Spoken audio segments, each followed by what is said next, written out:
Bueno, pues como veis, hoy, la semana pasada estábamos con ovejas y hoy hemos visto el proceso, un resumen en un minuto de cómo una vid pasa de estar seca hasta tener el racimo, que es lo que todos conocemos.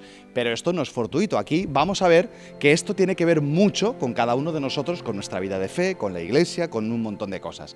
Bueno, como veis, seguimos en la parroquia de Nuestra Señora de la O de Rota, así que vamos a pasar al interior, vamos a leer el Evangelio, porque hoy, si el programa pasado fue variado, este también lo va a ser. Veniros conmigo.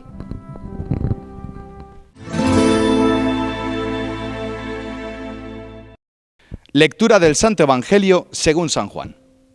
En aquel tiempo dijo Jesús a sus discípulos: Yo soy la verdadera vid y mi Padre es el labrador.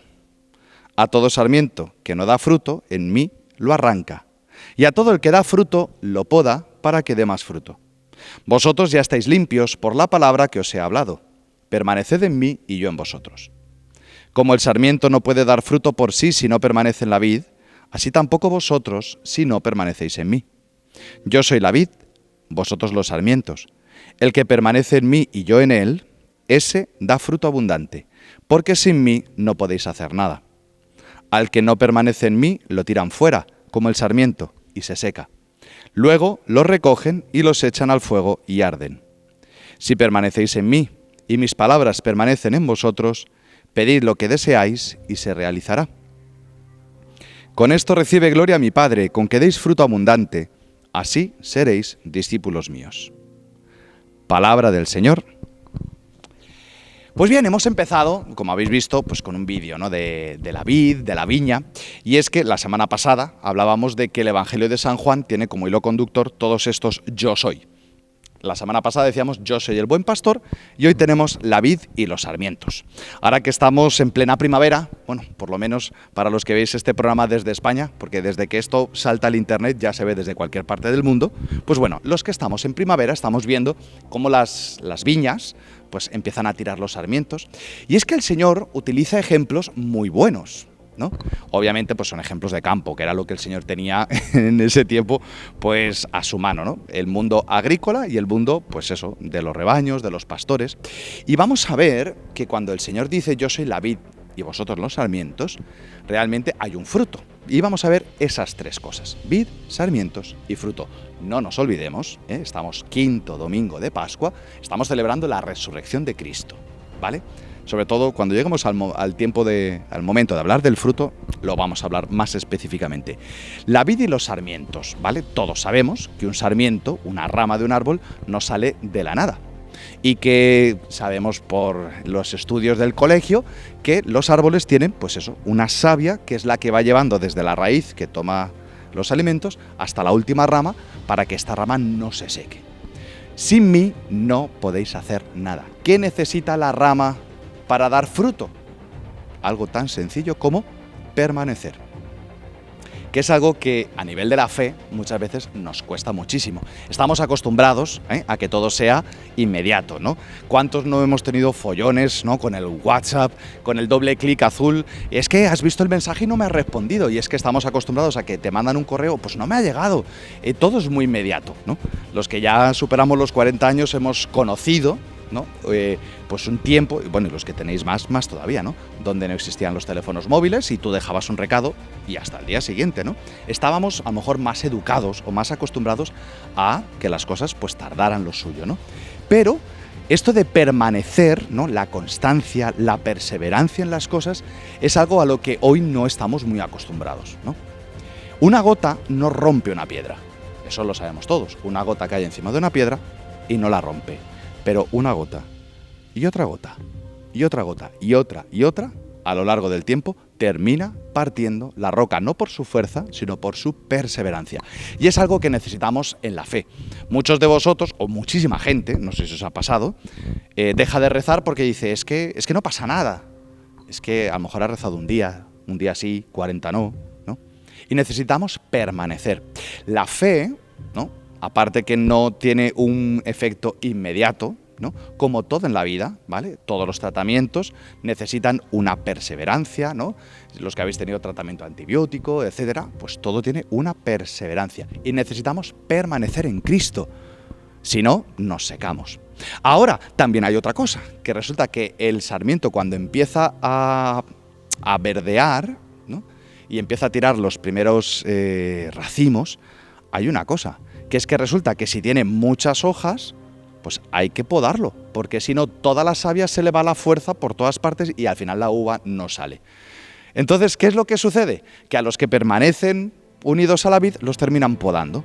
Y es algo que nos pasa muchísimo y que pocas veces entendemos. Decir, a ver, si yo estoy con Dios, si yo permanezco con Dios y voy a misa y rezo, ¿cómo es que ahora me viene este sufrimiento? Ahora me pasa esto, ¿no? Viene una poda. Y es que Dios nos poda para una misión que es la de dar fruto, ¿no? Todos tenemos un montón de cosas que nos quitan las fuerzas, ¿no? Y ninguno estamos dispuestos a renunciar a nada, ¿no? Una de las características también de nuestro tiempo actual es que todos, yo no sé si te sobra dinero, no lo sé, pero tiempo seguro que no. Todos tenemos miles de cosas que hacer. Hasta nuestros niños más pequeñitos tienen entre el inglés, el fútbol, el ballet, el conservatorio, las clases de miles de cosas. Los niños tienen un estrés, los pobrecitos míos, y es que los mayores estamos igual. Tenemos miles de cosas que nos restan fuerza. A tu matrimonio le resta fuerza tanta cosa y todos tenemos miles de cosas que hacer. Pero Dios, que nos conoce y que nos quiere y que sabe que nos ha llamado para una misión, coge el sarmiento y lo poda. Y lo poda. Y a lo mejor hay cosas que se cortan. ¿Por qué? Porque te desgastan y es más el desgaste que lo que te aporta, ¿no? Y no nos damos cuenta hasta que cuando ha pasado y dices, ostras, pues era necesario, ¿no? Y vámonos al fruto, ¿no? Porque es verdad que el sarmiento necesita permanecer en la vid, pero es que hay una cosa. Y esto, perdonadme que me adelante, ¿no? Sabéis que luego después pondremos un comentario del Papa Francisco, pero le voy a robar la idea, ¿vale? Con el permiso, no creo que se enfade el Papa. Y es que el tallo, el sarmiento, la rama, es necesario para que se dé el fruto. En el caso de la viña, ¿no?, es verdad que el tocón, lo que es la vid, permanece siempre, ¿no? Y el sarmiento, pues sale un año, da un fruto, y una vez que ha dado el fruto, se seca, se corta, y el año que viene vendrá otro. Durante 2000 años, durante generaciones, hoy nosotros somos ese sarmiento. Antes que nosotros ha habido otros que han dado frutos. Todos los santos, ¿no?, todas las iglesias están llenas de imágenes de santos, son sarmientos que en un momento concreto, en el siglo X, en el siglo VIII, en el XVI, pues han tenido una misión. Ha salido ese sarmiento, han dado un fruto y han terminado su misión. La vid no da fruto en ella, sino que necesita también del sarmiento. Es verdad que el sarmiento necesita de la vid, pero la vid también necesita del sarmiento. Cristo ha venido, se ha encarnado, ha dado su vida por nosotros, ha resucitado, pero en el 2021 necesita un sarmiento que nazca y dé ese fruto del amor y de la resurrección. ¿Y cómo te parece que eso somos nosotros? ¿No? Tú que estás hoy al otro lado de la pantalla, pues sí, es a ti, tú eres el sarmiento, te dice el Señor. Y es que yo cuento contigo para dar un fruto. Porque ya Dios, ¿no?, se ha encargado de mandarnos a su Hijo, pero quiere contar con el sarmiento. Y esto es precioso, ¿no? Porque Dios Todopoderoso, que podría hacer lo que quisiera, como quisiera, quiere contar contigo, por una sencilla razón.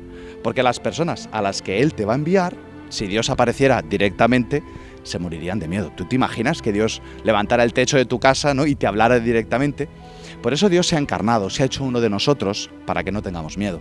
Y quiere seguir encarnándose en cada uno de los cristianos para que en este tiempo de Pascua llevemos un fruto.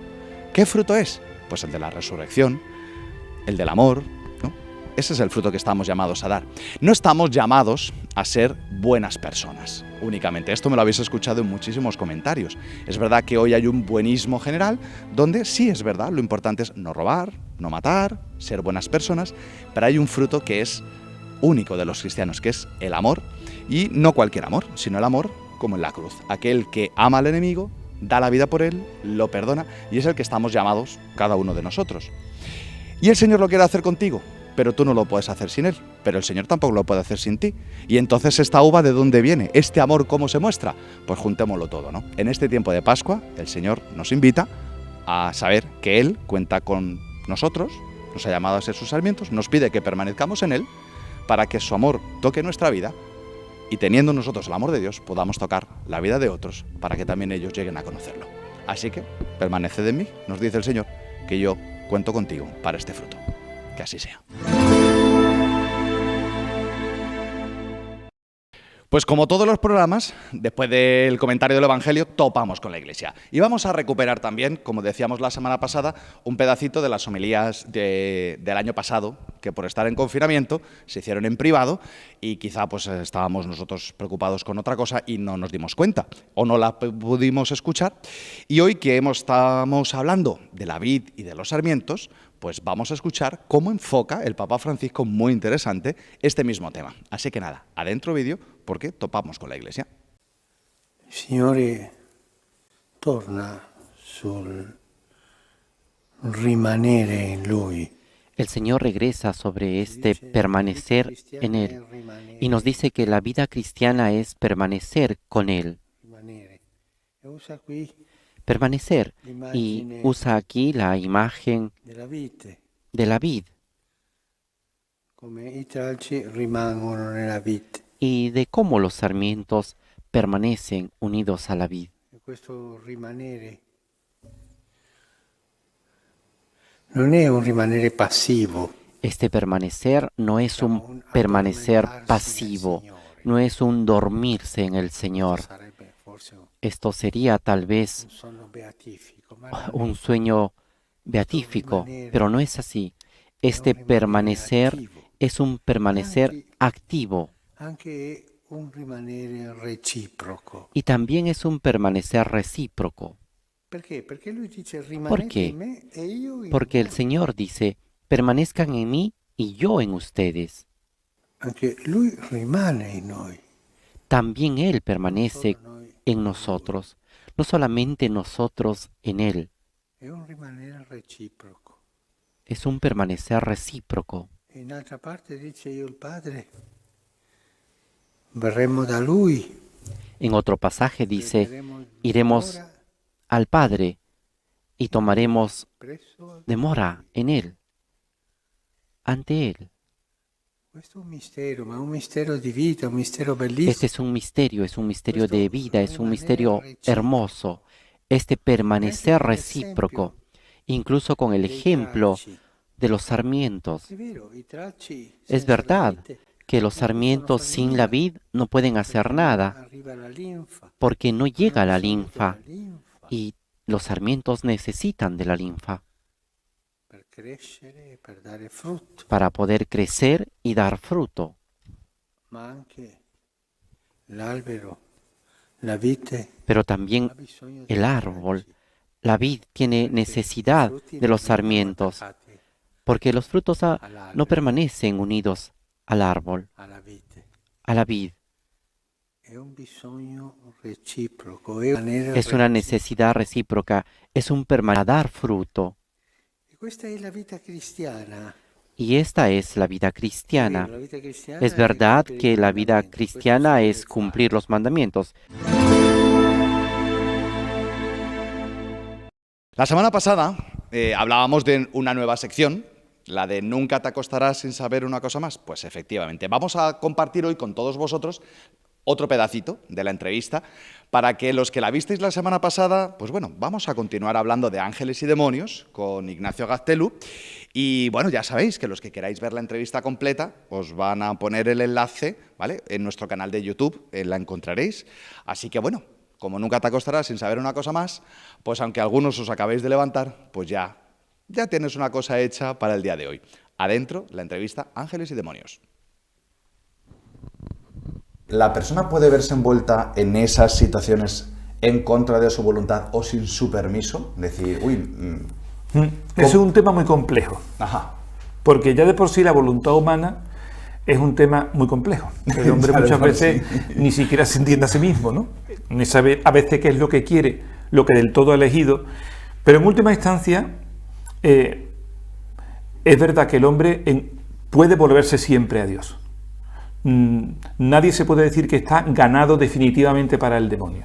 Ahora, sí es cierto que cuando la persona voluntariamente ha entregado, digamos que aspectos de su vida cada vez mayores al enemigo, es más difícil la vuelta atrás, porque es como si hubiese abdicado de su propia voluntad. De forma que Voy a poner un ejemplo que lo vamos a entender perfectamente. Es como en el caso de la droga. Exacto. Si yo en la droga llega a un punto en que mi adicción ha anulado mi voluntad, yo podría volverme, pero ciertamente que estoy tan adherido ya a ese elemento negativo, a esa sombra, digamos, que ya volver a la luz se me vuelve muy difícil. Para poder salir por mí mismo. Por mí mismo. Por eso existen auxilios de parte de la Iglesia para que la persona, incluso cuando su voluntad ya no es capaz de decidirlo ni de elegirlo, puede ser ayudado a volverse a Dios. Y ahí podríamos hablar de lo que es el exorcismo. Efectivamente, eso es. Eso sería el exorcismo. Que por otra parte es tremendamente inusual y extraordinario, ¿eh? Digo esto porque parece como que fuese algo que se da ordinariamente, de ninguna forma, ¿eh? O sea, no eres exorcista, ¿no? No. Pero sí conocemos pues, muchas personas que sí lo son y que tienen esa tarea en su diócesis. De hecho, todas las diócesis tienen una persona encargada para esos casos y en la mayoría de entrevistas le preguntan al cabo del año, ¿no? ¿Cuántos exorcismos? ¿No? Y dicen, pues, exorcismos reales. Eso es.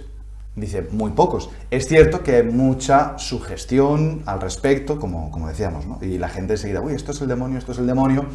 Y empezamos ya, pues eso, con cosas más esotéricas, que esto, bueno, todo el mundo esotérico lo vamos a dejar para otra conversación. Porque es otra cuestión que tiene que ver, pero es verdad que es otro campo, ¿no? Quizás. Sí, aunque no nos metamos a fondo, ¿qué puertas de entrada, con qué cosas? Muchas veces dice que el que juega con fuego se quema. Entonces, hoy por hoy nos encontramos con que, bueno, del demonio hay ciertas cosas que no somos conscientes y se juega. Y se juega, ¿no? Como sobre qué cosas tú, como teólogo, como párroco y pastor, dirías, hoy por hoy se está jugando con fuego en estos aspectos y la gente no es consciente, por ejemplo. Bueno, digamos que una puerta de entrada ordinaria, no para la posesión, sino para el dominio, a mí me gusta hablar más bien del dominio del mal, porque no tiene por qué ser una posesión. Puede ser, pues esto, el hecho de que mi mente vaya siendo transformada de manera que yo vaya pensando de una manera cada vez más cercana a la demoníaca, y no por eso yo estoy poseído, mi voluntad sigue estando en pie, pero es que mi voluntad está torcida. Claro. Desde luego, digamos que una puerta de entrada es el pecado. O sea, vivir habitualmente en pecado y nunca en gracia, y sobre todo si se trata de pecados muy graves, pecados que ofenden especialmente a Dios, es una puerta de entrada para el mal, indudablemente, por lo que decíamos antes, porque me voy alejando cada vez más de la fuente de vida y de luz, de verdad, por tanto, que es Dios, y me hago más susceptible, más, digamos, sensible a la asechanza y a la acción del demonio en mí. Por tanto, el vivir en el pecado habitualmente, y digamos que en el pecado mortal, es decir, con ausencia de gracia, significa estar en una situación de precariedad frente al ataque del enemigo. Y luego hay elementos concretos acciones, objetos que tienen particularmente un riesgo, no cabe la menor duda. O sea, todo aquello que trata de suplantar a Dios en aquello de lo que Él es soberano. El homicidio, por ejemplo, es un campo en el que habitualmente suele estar el enemigo, al que se le llama el homicida, por alguna razón, ¿no? Porque si quiere acabar con el hombre, evidentemente destruir al hombre tiene que ver con así lo llama el Señor en San Juan, dice, él es asesino y homicida desde el principio, exactamente, mentiroso y padre de la mentira. Efectivamente. O sea, todo esto que estamos hablando, todo esto tiene su fuente a través de la Sagrada Escritura. La teología no saca las cosas, desde luego, sino todo lo que estábamos hablando. Hombre, es verdad que yo lo estaba escuchando y decía, hombre, digo, aquí citamos, pues eso, desde el Antiguo Testamento, claro, lo que desde el demonio en el Génesis, en el libro de Job, me estoy viendo en los distintos profetas, y lo que Cristo hace y dice a través del Evangelio. O sea, todo esto lo tenemos a lo mejor tú y yo de fondo, pero a lo mejor no ha quedado evidente, ¿no? Claro. Que es el fundamento bíblico.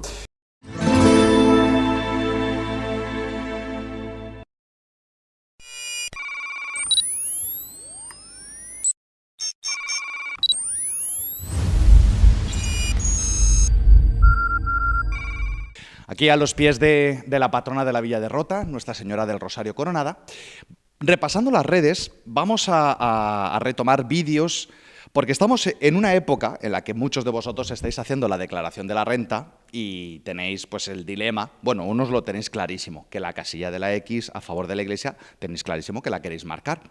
Pero no todo el mundo tiene conocimiento de cómo funciona la financiación de la Iglesia.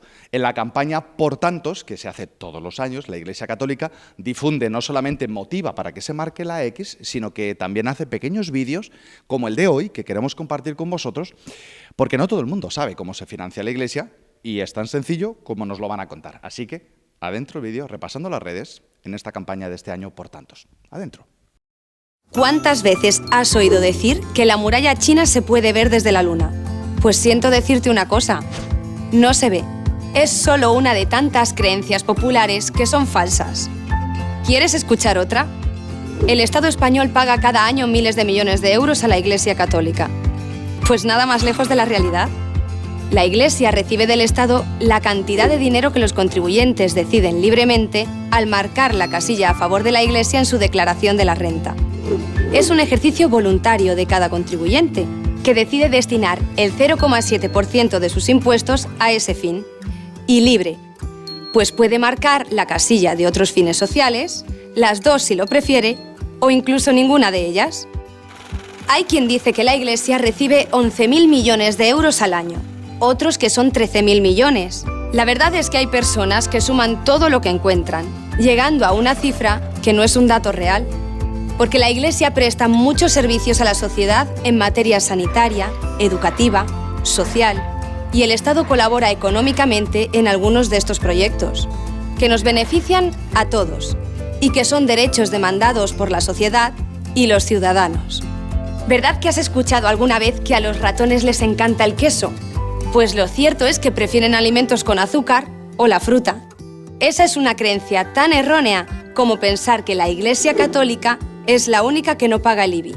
Ni las ONGs, ni otras asociaciones, fundaciones, instituciones, ni las otras confesiones religiosas pagan el IBI. Eso es así por la Ley de Mecenazgo que se aprobó en 2002. Esta ley reconoce que hay multitud de asociaciones, instituciones o fundaciones que realizan una gran labor que beneficia a toda la sociedad y de esta manera el Estado las apoya no cobrando el IBI. Como ves, la Iglesia no tiene ningún privilegio, no hay ningún régimen especial único o distinto para la Iglesia. Y si te digo que los gatos siempre caen de pie, estaría faltando a la verdad. Como aquellos que dicen que solo el 2% del dinero de la Iglesia va a parar a Cáritas, porque para entendernos, Cáritas y la Iglesia son lo mismo, y cerca del 65% del dinero de Cáritas procede de la Iglesia que formamos todos los católicos, con nuestras colectas en las parroquias, donativos, suscripciones. Es decir, que la financiación de Cáritas procede en gran medida de los bolsillos de los católicos. Seguro que has oído que Albert Einstein suspendió matemáticas cuando era joven. Una afirmación tan falsa como decir que todo el dinero de la X a favor de la Iglesia va a parar a los curas. Es la Conferencia Episcopal la que recibe el dinero que los contribuyentes asignan libremente a la Iglesia y es la encargada de repartirlo solidariamente entre las 70 diócesis españolas según sus necesidades para desarrollar sus actividades. Acción evangelizadora y misionera, celebración de los sacramentos, mantenimiento y restauración de las parroquias y los templos, sostenimiento de los sacerdotes, la inmensa labor caritativa y social. Porque allí donde hay necesidad, allí está siempre la Iglesia. Somos los católicos los que tenemos la responsabilidad de mostrar el verdadero rostro de la Iglesia y todo el bien que se hace por los demás, siempre con datos contrastados. Por eso, si tienes dudas, pregunta en tu parroquia o entra en portantos.es. Bueno, pues hasta aquí nuestro programa de hoy y hasta aquí pues nuestra grabación en la parroquia de Nuestra Señora de la O de Rota. Dar las gracias a todos los que han hecho posible que podamos hoy estar nuevamente en Rota y nuevamente en esta iglesia. Hemos estado hablando de vid, de sarmientos, de fruto, de un montón de cosas, ¿no? Y esperamos, bueno, también hemos hablado de ángeles, de demonios, la verdad es que últimamente tenemos temas muy variados y esperamos que hayáis disfrutado del programa. Sabéis que todas las semanas nos vemos en 7 Televisión, ¿vale?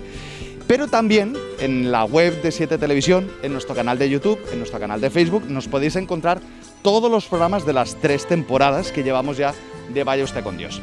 También nos podéis escribir a nuestro correo electrónico, podéis seguir dándonos sugerencias, ¿no? Nos habéis dicho que queríais una sección nueva, la hemos puesto, y todo lo que vosotros necesitéis o queráis, pues nos lo podéis sugerir. Tenemos además en nuestro canal de YouTube y de Facebook la posibilidad de que os suscribáis y recibáis y nos tengáis todos los días con el comentario del Evangelio en este diario de confinamiento que sigue alargándose. Así que bueno, como podéis ver, nos podemos ver, valga la redundancia, las veces que queráis. En la tele una vez a la semana, pero en internet a un golpe de clic. Así que vosotros decidís cuándo nos volvemos a ver y sea cuando sea, vaya usted con Dios.